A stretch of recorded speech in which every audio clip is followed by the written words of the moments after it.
So ఇక్కడ ఒక interesting point ఏంటంటే 2009 నుంచి ఈవీఎంల ఇంట్రొడక్షన్ మనకి జరిగిందని చెప్పుకోవాలి ఏ దేశంలో. సో అప్పటి నుంచి అంటే అప్పటి నుంచి జరుగుతున్నాయి ఎన్నికల 2009, 14, మొన్న 19, 24 ఆల్మోస్ట్ 4 దఫాలుగా వరుసన 4 సార్లు ఈవీఎంల ద్వారానే జరుగుతూ ఉన్నాయి. ఓటింగ్ కానీ ఎన్నికల ప్రక్రియ మొత్తం కూడా జరుగుతూ ఉన్నాయి. అవే ఒక మెయిన్ పిల్లర్గా ఉన్నాయి. ఈవీఎంలు అనేవి చాలా కీలకమైన ఆస్పెక్ట్గా ఎన్నికల ప్రక్రియలో చాలా కీలకమైన ఆస్పెక్ట్గా మారిపోయాయి. సో 2019 ఎన్నికల ఫలితాలు చూసిన ఆ 2000 ఎన్నికల ఫలితాల సమయంలో నిజానికి టీడీపీ అప్పటి అధికార పార్టీ అధికార ప్రభుత్వం టీడీపీ కూడా ఈవీఎంలో గ్యాంబ్లింగ్ జరిగిందని అంటే 2019 ఎన్నికల ఫలితాలు చూసిన తర్వాత ఆ పార్టీ కూడా బలంగా ఆరోపణ చేసింది. కొంత ఆ పార్టీ అధినేత జాతీయ స్థాయిలో కూడా కొంత కూడగట్టుకోవడం కానీ సపోర్ట్ మద్దతు కూడగట్టుకోవడం కానీ చేసిన పరిస్థితి అయితే మనం చూసాం. 2019 ఎన్నికల ఫలితాలు తర్వాత టీడీపీ ఏదైతే ఆరోపణలు చేసిందో వాటికి కౌంటర్గా వైఎస్ జగన్ చాలా స్పష్టంగా వాటిని అంటే టీడీపీ చేసిన అలిగేషన్ మొత్తం కూడా ఖండిస్తూ 2014లో జరిగిన ఈవీఎంలు కూడా ట్యాంపరింగ్ జరిగినట్టేనా అని క్వశ్చన్ మార్క్గా ప్రశ్నించారు. అంటే అప్పుడు కూడా మీరు ట్యాంపరింగ్ వల్లనే గెలిచారా అని అప్పటి టీడీపీ ప్రభుత్వాన్ని ప్రశ్నించడం జరిగింది. 2019లో ఆయన చాలా స్పష్టంగా ఈవీఎంల ట్యాంపరింగ్ అనేది అబద్ధం, జరగలేదు, అది అటువంటి దానికి ఆస్కారం లేదని ఆయనే చాలా బలంగా చెప్పారు. బట్ ఇప్పుడు 2024 ఎన్నికల ఫలితాల తర్వాత కంప్లీట్గా సినారియో మారినట్టుగా స్పష్టంగా అర్థమవుతుంది. ఆయన చెప్పే మాటలను బట్టి మాత్రమే చెప్తూ ఉన్నాను. ఈవీఎంల ట్యాంపరింగ్ జరిగిందని కొంత ఈరోజు కోర్టు చేయడం జరిగింది. నిజానికి ఎన్నికల ఫలితాల రోజు సాయంత్రం పూటే ఏం జరిగిందో నాకు అర్థం కాని పరిస్థితి ఉంది. ఏదో జరిగినట్టు అన్యాయం జరిగినట్టుగా అనిపిస్తూ ఉంది, కానీ సాక్ష్యాలు లేవు అనే ఒక కీలకమైన అలిగేషన్ కూడా చేయడం జరిగింది. ఈరోజు కూడా ఒక ట్వీట్ చేయడం జరిగింది. అభివృద్ధి చెందిన దేశాలన్నింటిలో కూడా ఇప్పటికీ బ్యాలెట్ విధానాన్ని అమలు చేస్తున్నారు, ట్యాంపరింగ్లో మీద అంత విశ్వసనీయత లేదు అనే ప్రాస్పెక్ట్లో ఆయన ఒక ట్వీట్ కూడా చేయడం జరిగింది. ఎందుకు 2019 ఎన్నికల ఫలితాలను అంత బాగా స్వాగతించిన ఈవీఎంల ద్వారా వచ్చిన ఫలితాలను స్వాగతించిన వైఎస్ జగన్ ఇప్పుడు మాత్రం ఎందుకు స్వాగతించలేకపోతున్నారు? ఏంటి అసలు ఎందుకు ఆ విధంగా అనాల్సి వస్తుంది? అంత ఘోరమైన ఓటమిని జీర్ణించుకోలేక, లేదంటే నిజంగానే ట్యాంపరింగ్ జరిగింది అంటే ఈ ప్రాస్పెక్ట్ను కూడా మనం అంత విస్మరించాల్సిన అవసరం లేదు. ఎందుకంటే ఏదైనా ఒక అనుమానం వచ్చిందంటే జనరల్గా దాని మీద చర్చ కానీ కొంత సమాజంలో జరుగుతూ ఉంటుంది కాబట్టి సో ఈ అంశాన్ని కూడా మనం ఈ అంశంపై కూడా దృష్టి పెట్టాల్సిన అవసరం ఉంది. అఫ్కోర్స్ అది ఎలిగేషనే కావండొచ్చు, దానికి పాసిబిలిటీ లేదు అని సైద్ధాంతికంగా కూడా చెప్పవచ్చు. కానీ ఒక పార్టీ ఒక 5 ఏళ్ల పాటు రూల్ చేసిన పార్టీకి, ఆ పార్టీ అధినేతకి, ప్రభుత్వాన్ని రూల్ చేసినటువంటి వ్యక్తికి అటువంటి అనుమానం వచ్చింది. రైట్, ఇదే అంశంపై మనం డిబేట్ కొనసాగించబోతున్నాం. టీడీపీ నుంచి బాలగురుస్వామి గారు, అదేవిధంగా బీజేపీ నుంచి సుహాసిని గారు, కాంగ్రెస్ నుంచి ఎస్కే బాజీ గారు ఉన్నారు. రైట్, డిబేట్కి వెళ్ళే ముందు 2019 ఎన్నికల సమయంలో వైఎస్ జగన్ ఎన్నికల ఫలితాల తర్వాత ఏమన్నారు అంటే టీడీపీ అలిగేషన్స్ అంటే ఫలితాలు రాకముందు 2019 ఎన్నికలు ముగిశాయి, ఫలితాలు రాకముందు టీడీపీ చేసిన అలిగేషన్స్కి వైఎస్ జగన్ ఎటువంటి కౌంటర్ ఇచ్చారు ఒకసారి విని డిబేట్ స్టార్ట్ చేద్దాం.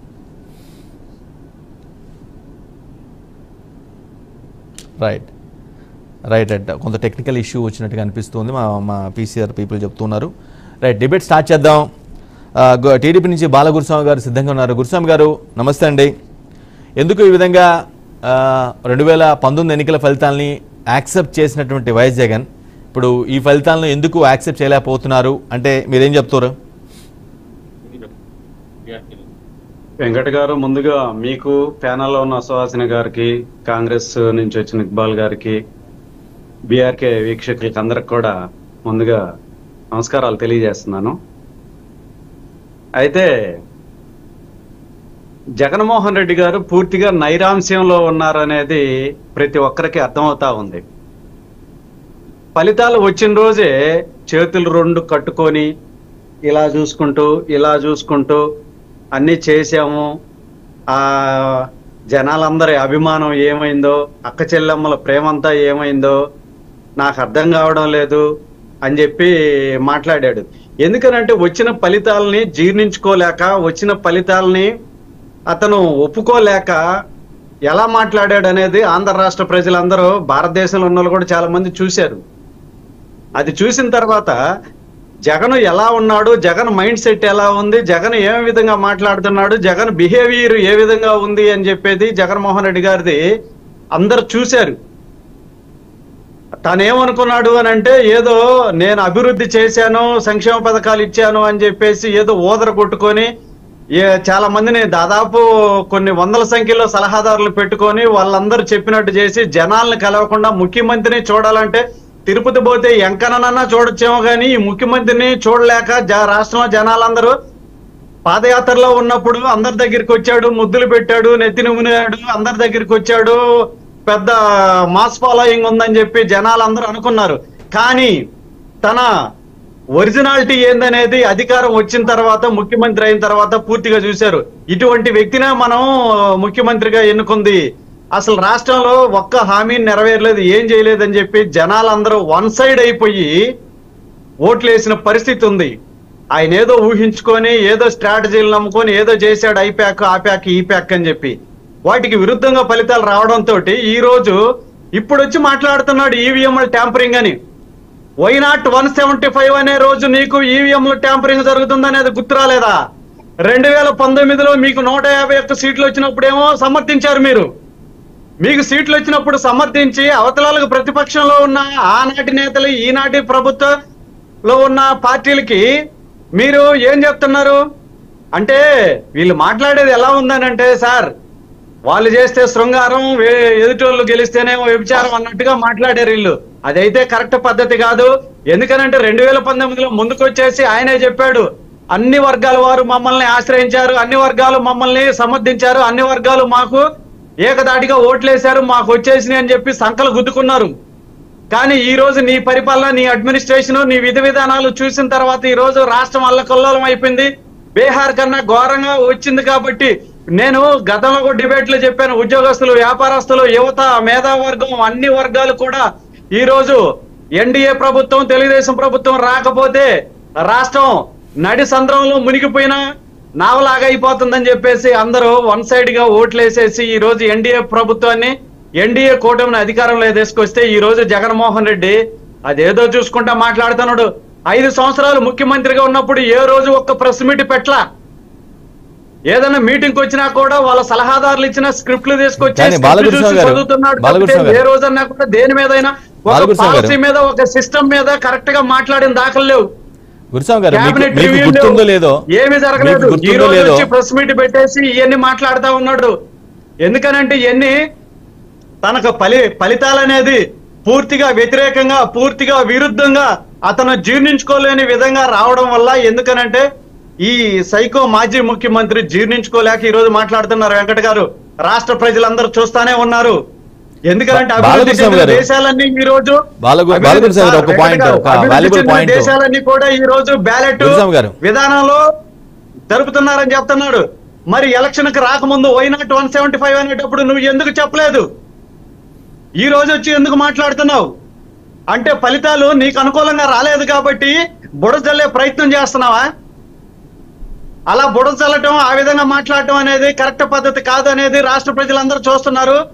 ఎందుకనంటే ఓటమిని ఒప్పుకోండి, ప్రతిపక్ష పాత్ర కరెక్ట్ గా చేయండి ఇప్పటికైనా కూడా. ఎందుకనంటే మీరు ప్రతిపక్షంలో నాటి మా పార్టీని ఏ విధంగా గొంతు నొక్కారో, మీరు 11 మంది ఉన్నా కూడా మేమైతే అలా చేయము, మా ప్రభుత్వం అలా చేయదు, మీరు రండి, మీ సిస్టమ్, మీ విధి విధానాలు మాట్లాడండి. ప్రభుత్వం ఏదైనా తప్పులు చేస్తే మీరు దాన్ని సద్విమర్శగా చేయండి, ప్రభుత్వానికి సూచనలు, సలహాలు ఇవ్వండి. మీ పాత్ర ఇప్పుడు ప్రతిపక్షానికి కూడా పరిమితం కాలేదు, ఇంకా తగ్గిపోయింది.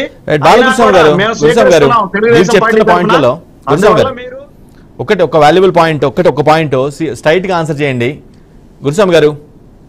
ఒకటే పాయింట్ నేనేమంటున్నానంటే 2014-19 మధ్య మీ రూలింగ్ అయిపోయిన తర్వాత ఫలితాలు రావడానికి కొన్ని రోజులు ముందు మీ పార్టీ అధినేత కూడా ఈవీఎంల పైన చాలా అనుమానం వ్యక్తం చేస్తూ దేశవ్యాప్తంగా టూర్ చేశారు, గుర్తుందో లేదో. వచ్చిన తర్వాత కూడా ఫలితాలు వచ్చిన తర్వాత కూడా అదే డౌట్ కొన్నాళ్ళు రైజ్ చేశారు. ఆ తర్వాత మీరు యాక్సెప్ట్ చేశారు? అప్పటికైనా యాక్సెప్ట్ చేశారా మీరు? ఆ తర్వాత లేదు, ప్రజా తీర్పే ట్యాంపరింగ్ జరగలేదని యాక్సెప్ట్ చేసుకున్నారా? మీరు రియలైజ్ అయ్యారా? రియలైజ్ అయ్యాము. దాన్ని మేము ట్యాంపరింగ్ జరిగింది అనేది. ఎందుకనంటే ఎవరో ఒకరు వాళ్ళు వీళ్ళు వచ్చి ఏదైనా చెప్తే దాని గురించి కొంత మాట్లాడటం జరిగింది తప్పితే దాన్ని అయితే మేము ఫలితాలని పూర్తిగా యాక్సెప్ట్ చేశాము. ఆంధ్ర రాష్ట్ర ప్రజలు జగన్మోహన్ రెడ్డి ముఖ్యమంత్రి అవ్వాలి, వాళ్ళ ప్రభుత్వం రావాలని కోరుకున్నారు కాబట్టి ఓట్లేశారు. మనం ప్రతిపక్ష పాత్ర కరెక్ట్ గా పోషించాలి, ప్రతిపక్షంలో మనం ఈ ప్రభుత్వానికి సూచనలు సలహాలు ఇవ్వాలని చెప్పేసి మేము సమర్థవంతంగా నడిపాము. కానీ మాకున్న బలాన్ని వాళ్ళు అవహేళన చేస్తూ, క్యారెక్టర్ అసెస్మెంట్ చేస్తూ రకరకాలుగా మాట్లాడి ట్రోల్ చేసి గందరగోళం చేశారు. కానీ మేమైతే అలాంటి చెయ్యము. వాళ్ళని రమ్మనండి. ఈ జగన్మోహన్ రెడ్డి గారికి ఆ ఉన్న 10 మంది ఉన్నారు కదా, ఇప్పుడు ఈ రోజు రాష్ట్రంలో ఏమనుకుంటున్నారంటే జగన్మోహన్ రెడ్డి మైండ్ సెట్ కి అతను అసెంబ్లీకి రాడు, మాట్లాడు, ఏదో వాళ్ళ ఫ్లోర్ లీడర్ గా కూడా రామచంద్రారెడ్డిని పెద్దిరెడ్డిని పెడిపోతున్నారని చెప్పి మాట్లాడుతున్నారు. అందువల్ల ఎందుకనంటే ఫ్లోర్ లీడర్ గా ఉండి మీరు రండి, అసెంబ్లీకి రండి, మా ప్రభుత్వం ఏదైనా తప్పులు చేస్తే మీరు దాని గురించి మాట్లాడండి, మీకు టైం ఇస్తారు, ఎలాంటి ఇబ్బంది లేదు, ఎక్కడా కూడా జరగలేదు. మీరు నైరాంశంలో నుంచి బయటకు వచ్చేసి, ఎందుకనంటే మీరు ఊహించింది వేరు, జనాలు ఎక్స్పెక్ట్ చేసింది వేరు. ఎందుకనంటే ఎక్కడా కూడా వెంకట గారు సోషల్ మీడియాలో చిన్న చిన్న పోస్టులు పెట్టినా కూడా వీళ్ళు అరాచకంగా జైల్లో వేసి పోలీసుల చేత కొట్టించి గందరగోళం చేశారు. కాబట్టి ప్రతి ఒక్కరు ఓటు వేసేంత వరకు కూడా ఎవరు బయటపడలేదు. ఓటు వేసి రిజల్ట్స్ వచ్చేంత వరకు కూడా ఎవరు బయటపడలేదు. ఎందుకనంటే ప్రతి ఒక్కరు కూడా భయభ్రాంతులకు గురి చేసి ప్రభుత్వాన్ని నడిపాడు, రాజరికం టైప్ లో నడిపాడు. కానీ ప్రజాస్వామ్యం పద్ధతిలో ఎక్కడ కూడా పరిపాలన